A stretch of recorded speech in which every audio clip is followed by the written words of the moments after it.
If you walk into Bhoot Bangla expecting a laughter ride with spooky thrills, you might want to adjust those expectations just a little.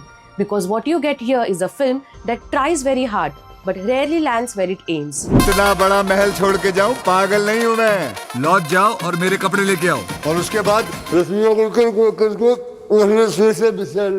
So the story follows Arjun and his sister Meera, played by Akshay Kumar and Mithila Palkar, living in London with their father, played by Jisoo Sengupta. One day, they discover that their grandfather has left behind an ancestral bungalow in Mangalpur, and Meera decides she wants to get married there.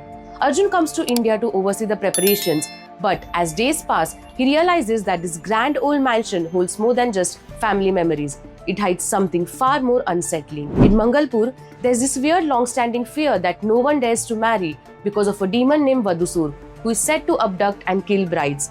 Arjun, being the rational and slightly arrogant skeptic, dismisses all of this as superstitions and pushes ahead with his sister's wedding.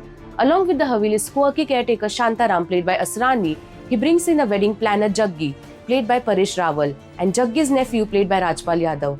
As they stay in this lavish big haunted bungalow, strange occurrences begin, especially at night, when a bat-like demonic presence starts haunting them. Now, the first half of the film is essentially a build-up, but it is quite a lengthy one. It tries to establish the horror, the folklore, and the comic tone, but honestly, this is where the film struggles the most. The pacing feels stretched, and the humor, which is supposed to be the backbone of a horror comedy, largely falls flat. There are moments designed to make you laugh, but a very few actually do. Instead, you start feeling the length of the film quite early on. Akshay Kumar's Arjun spends a lot of first half being constantly irritated and cranky, and unfortunately, a lot of the comedy comes from repetitive gags like him slapping Rajpal Yadav's character and dismissing the tales of Vadusur. It gets old very quickly. Vamika Gabbi appears just enough to remind you that she's a part of a film, but not enough to leave an impression. The second half shifts gears and dives into the backstory of Arjun's family and its connection to Vadusur. Now, on paper, this is actually the most interesting part of the film. There is a certain intrigue in understanding the origins of the curse and how everything ties together. But the problem is the execution. It is so stretched out that it almost feels like you have started watching a completely different movie. The backstory doesn't exactly surprise you, but it makes you curious about how things will resolve, especially whether Meera's wedding will go through and if Vadusur will kill her or not. Unfortunately, even the climax, which should have been the most gripping part, turns into another exhausting stretch. Despite all the action and confrontation, it never truly feels intense or challenging. Watching the film made me realize that Bhoot Bangla is trying to recreate the magic of Bhool Bhulaiya. With Priyadarshan returning to the genre and even Akshay Kumar in a similar space, the expectations naturally go up.